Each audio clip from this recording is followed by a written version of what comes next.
Зима во пролет, земјоделците ноќеска поминаа уште една тешка ноќ од страв дали ќе го заштитат годинашново производство со паѓање на температурите под нулата, кој освен овошките може да го замрзнат и сиот нивен досега вложен труд и да останат без реколта. Во Штипско ноќеска живата во термометерот се спушти до вториот степен под нулата. Во Беровско уште постудено со измерени -5 степени Целзиусови. Од -1 до -4 се критични температури за измрзнување на овошките, кажа агрономите. Во микрорегионите си има различна чувствителност, односно отпорност на температурите, во зависност дали е депресија, дали е возвишена изложеност на ветер, но сепак се знае дека температури поголеми од -2-3 веќе во било која фаза, за било која овошка се летални. Така, најчувствителна фаза е фазата веднаш после прецветување, кога што туку е формиран плодот.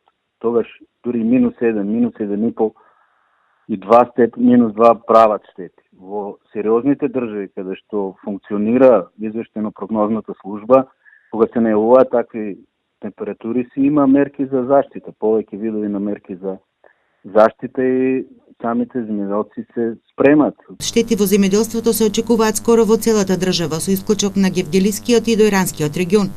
Оштетување може да има и кај коскестите видови како праската, која покасно цвета, или кај оние видови кои имаат плодови што се во фенолошка фаза, пораст на плодот. Ова особено важи за Беровскиот регион, кој во текот на вчерашниот и денешниот ден беше зафатен со вакви температури. Според проценките на агрономите, штети се очекува да има и кај коскеското овошје, а годинава ќе има и помалку ореви и грозје. Во овој период виновата лоза се наоѓа во фаза на појава на ластари и почеток на појава на гроздови, така што температури околу -6 или -1 степен може да предизвикаат сериозни оштетувања, соопштуваат од Управата за хидрометеоролошки работи. Колкав ќе биде процентот на измрзнување се уште е рано да се каже.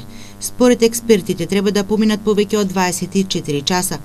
Помина уште еден студен бран. Земјоделците знаат како издржаа со надеж дека препаратите со кои прскаа ќе спасат нешто на нивните насади. Според податоците на УХМР, ниски температури во април имало и порано. Најстудено било во 2003 година, која се јавува како најстудена година во април. Интензитетот на тој мраз бил дури и поголем од оној што сега е забележан, но тој се појавил и 15 дена порано.